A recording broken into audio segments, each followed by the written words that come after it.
Sometimes help people like you.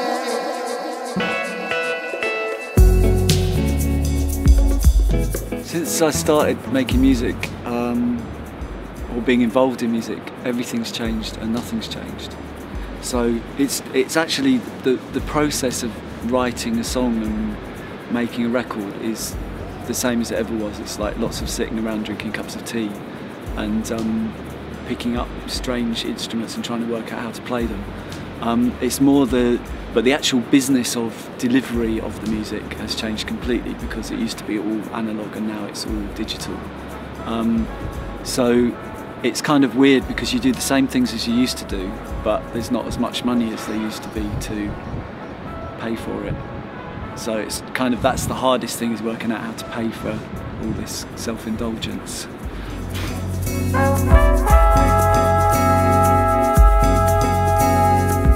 Finding music is, again, it's the same as it used to be. Well, you used to get loads of stuff in the post, and now you get loads of stuff in the inbox, which you have to wade through. And the problem now is not finding enough good music, it's getting through all the stuff to find the good bits, because there's so much being released every week. It's like a deluge of music every single week. So the hard bit is actually not missing really great tunes, which I'm sure that I do every week, because there's so much, it's not physically possible to listen to it all. And I still do a lot of shopping as well, but again it's late night, online, going to Bleep and Boomcat and Juno and Beatport and all these different shops. Like you would in the past, where you go into a shop and your mate gives you a load of tunes, but your mate doesn't give you a load of tunes anymore. So again, lots of searching, hours of dedicated work.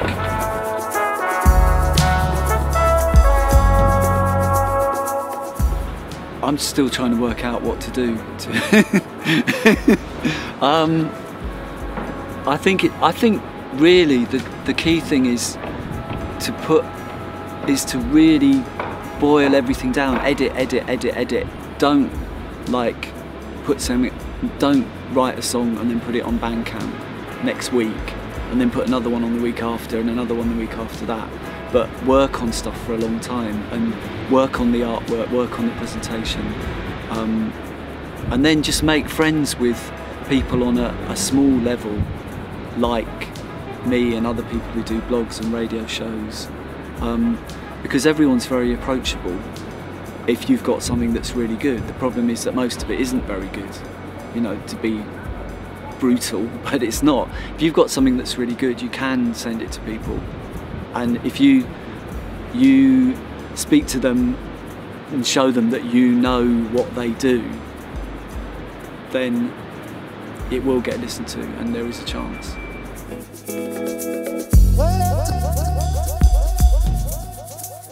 I think my approach to making music is as a music fan.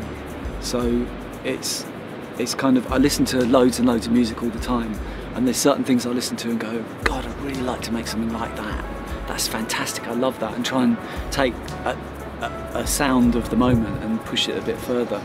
And again, with people like Nick and Andy, working with really great musicians, because it's really, really exciting doing that, and that's what gives me the kick, if you like, is working with great people and listening to great music and then trying to make something half as good as that.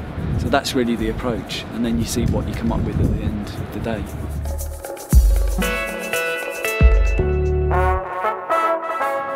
I think it's scary how you kind of stay the same. It's like I think it's like a personality. Your personality is kind of fixed at quite a young age, and then you keep trying to do the same thing but better. And I think the danger is that you can end up trying and reach some kind of teenage high when you get older and older, which is a silly thing to do. So I think the process hasn't really changed a lot. It's just trying to make a better one each time. And as all writers will tell you, I'm always disappointed. But then about 2 years later I listen back and go, oh, that's actually quite good.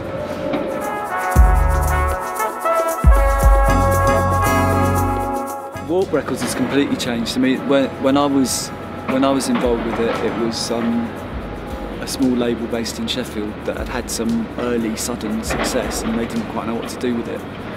Now they're like a sort of mega industry in their own right, but wonderful because they're still releasing uncompromising, amazing music, and that's nothing to do with the mainstream, and making money from it, which is what everybody really wants to do. You know?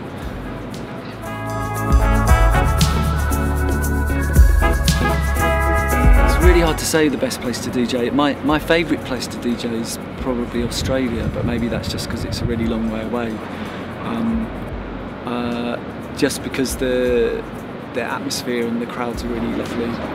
The best gig that I ever did was when I was doing the Robbie Williams tour a few years ago, and I had to warm up for him at the San Siro Stadium in Milan, which was ridiculously good because it's the San Siro and everybody wants to play there. Or, you know, if you're a footballer, that's the ultimate place to play.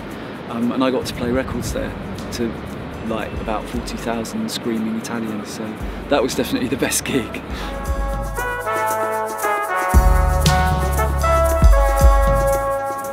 The next thing for me is working on, I've got a label which has kind of grown out of Melodica, my radio show, which is called Melodica Recordings, which I released a record on, and so I'm working on that feverishly, trying to turn it into the new Warp Records for the 21st century, which is quite a big task, but working with lots of really good, new, interesting musicians.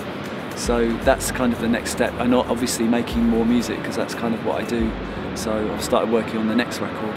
I might actually resurrect, when I was on Warp, I had a group called Coco and Love Bomb, which was me and two imaginary people, and I might resurrect the two imaginary people and do a Coco and Love Bomb record, because I can be more experimental and weird with that, and that seems like the next thing to do. You gotta let yourself go.